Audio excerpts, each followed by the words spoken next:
One day, someone asked Imam Ja'far al-Sadiq, "What is the proof that Allah exists?"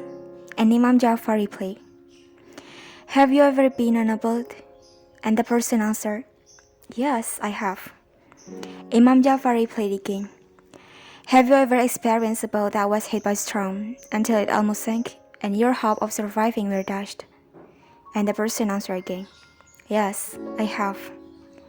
And come back Imam Ja'far asked, "Was your heart set on something and begging him to save you?"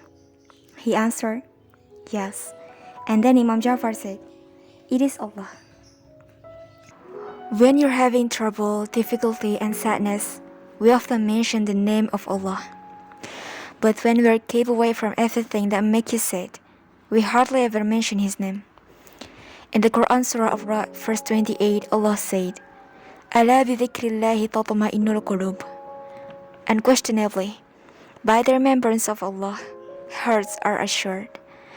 Remembering Allah here is not only when we are down, but also when we are happy.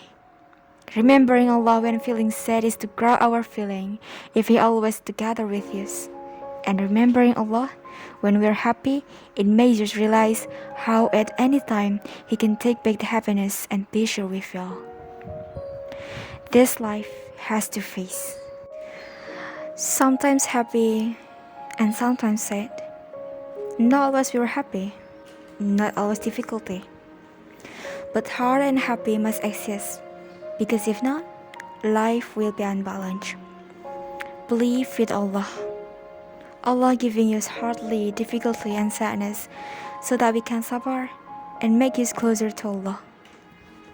Everyone has the ability to choose whether to be happy or not. You know Ozzy Osbourne, Black Sabbath vocalist. He said like this, "I got rabies shot for beating the head of a bat, but that's okay. The bat had to get Ozzy shot." What this means? Always optimistic that we can be better than the problem we're dealing. The difference between optimists and pessimists is very thin.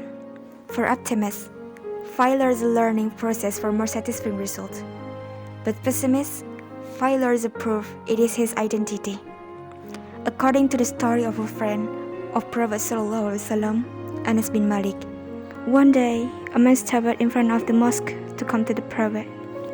The camel has ridden was released without being tied, and Rasulullah Sallallahu Alaihi Wasallam asked, "Why is the camel not tied?" And the man replied, "I let go of the camel because I believe in the protection of Allah." So Rasulullah Sallallahu Alaihi Wasallam rebuked wisely, "Tie the camel first, after that you will trust." The man then tied the camel to a palm tree. A clear explanation of tawakkul was given by Rasulullah after the event. The afterman tries and then submit the result to the provision of Allah. That is tawakkul according to the teachings of Islam. Of course, we cannot escape Allah's destiny, but destiny not only one, and Allah gives us the ability to choose. We need something good for achieve, hope for happiness and hope of peace. It can be a compass for our life. Where should we go, whether our steps are right or not? In life, we need hope and trust. Hope for always to be better in life, and trust Allah always help us. In the hadith Rasulullah Sallallahu Alaihi Wasallam, Allah said, "I am as my servant thinks of me. I am with him when he remembers me. If he mentioned me within himself, I mention him within myself. If he mentioned me in an assembly, I mention him in a better assembly. If he comes near to me a handspan, I come near to him the distance of a cubit.